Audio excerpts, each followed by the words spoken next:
Hello, everyone. Father Scott Vanderveer here on this first week of Lent in my prayer space in my rectory home here in Cooksaki. And I want to talk with you about how I adjust my prayer space in Lent to be something specific and particular for this time in the church's life, and how you could maybe do the same. It's clear that Lent is a time that's different than the rest of the church year. We focus on Jesus going into the desert with his struggle, trying to make sure that he could stay completely faithful to the path that was laid out for him. His willingness to be accused of a crime he didn't commit, to be tried and then convicted and given the death penalty. But it was through his overcoming of that death that he opened the gates for us all and showed us that eternal life is unconquerable and that it is our destiny. So that's a very different time of year than ordinary time, or Christmas as we celebrate his birth, or Advent as we celebrate the promises that were made to make the way for Christ. So I'd like to just show you my prayer space this time of year.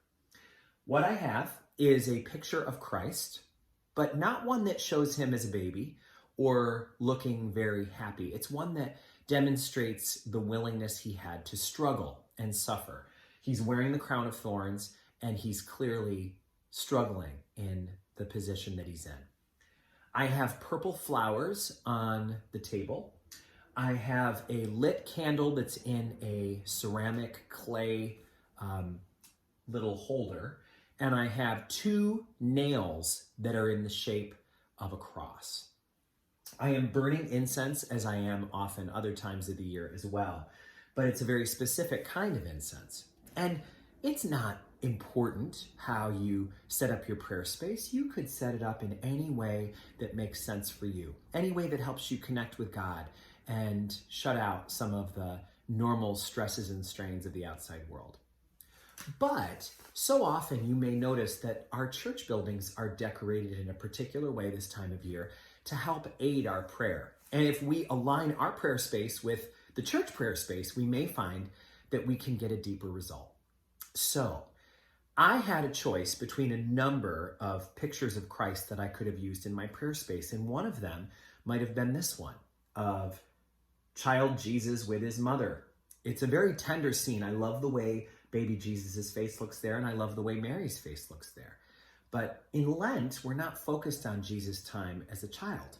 We're focused on his final year of life, his ultimate sacrifice that he made for us. So this would not be the choice that I would choose. Now, if it's all you have, then that's great.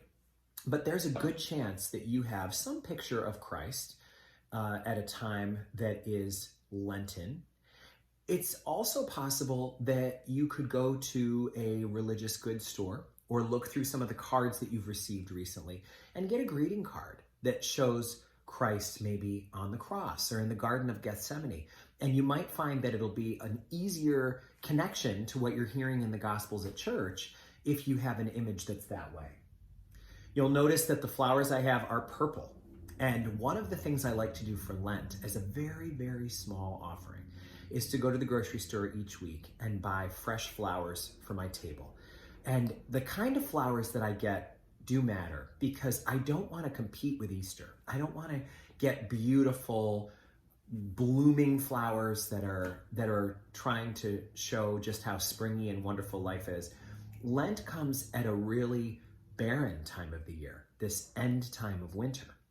So it makes sense that the flowers that I have be a little bit scraggly, a little bit humble, and that they be purple or some color of that kind of shade, that bluish purple hue, to show exactly what this season is all about. Purple is a royal color, but it's also the color of fasting and penitence. It's the color of sacrifice and self-discipline. So that's what Lent is all about. So having purple makes an awful lot of sense. I would not want this image of 2 nails in the shape of a cross, 3 nails actually, right? 2 making the cross beam and 1 long one here. This is a replica of the kind of nails that were likely used to pierce Christ's flesh and adhere him to the cross. This is a very violent symbol and one that is hard to look at. It would not make sense for this to be part of our Christmas decor. This does not make sense as something that you would have near the creche, nor is it the kind of thing that kids would necessarily be able to relate to. It would probably be scary to them. However, for those of us who are thinking sometimes this time of year about what it really must have been like for Christ to have lived through what he experienced, this is a powerful symbol that shocks me into awareness of all that he did. So I leave that right here. And I think it looks nice with the black frame and the black easel that I have under that picture. I had a couple of choices that I could have used for candles. I have a tea light in a glass candle holder. I have this can that has a candle in it and a lid. And I also have this oil lamp that I could use. Now, none of these is the wrong choice, but I will tell you that I used the oil lamp an awful lot during ordinary times, so I wanted to change it. I also really liked the idea of this simple white candle, which looked to me a little bit like the kind of candle that might have been burning back in the time of Christ's life and death. There's something timeless about that kind of a white, simple candle. And I liked the idea about the clay base too. A brown clay base to me kind of reminds me of the desert. It's also the kind of thing that has probably been made by craftspeople for eons. So this is the combination that I choose to sit at and look at, gaze upon during my prayer time. I still have my prayer books here. But one thing that's interesting is while I'm burning incense the same way I do at other times of the year, I choose a different incense at Lent. Now, probably the most famous and common kind of incense is frankincense. But if you think about the story of Jesus' life, there's a particular time that frankincense fits in. When the Magi came and they brought gifts of gold and myrrh and frankincense. So I would be likely to burn frankincense-scented incense during the Christmas season. And sometimes they sell incense that is a combination of frankincense and myrrh. I find that I like pure frankincense even better. But the symbolism of the frankincense with the myrrh might really appeal to you. But this time of year, I find myself not wanting to do that. I think that this incense, which is called nag champa, it's from the Middle East. It's the kind of incense that you would smell if you were in a home somewhere between Palestine and India, somewhere in there.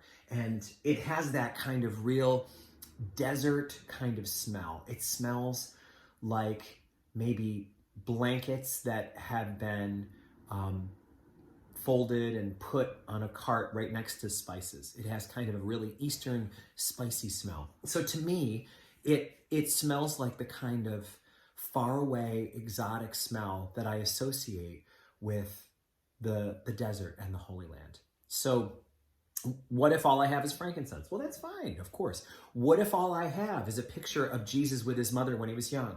Well, that's absolutely fine.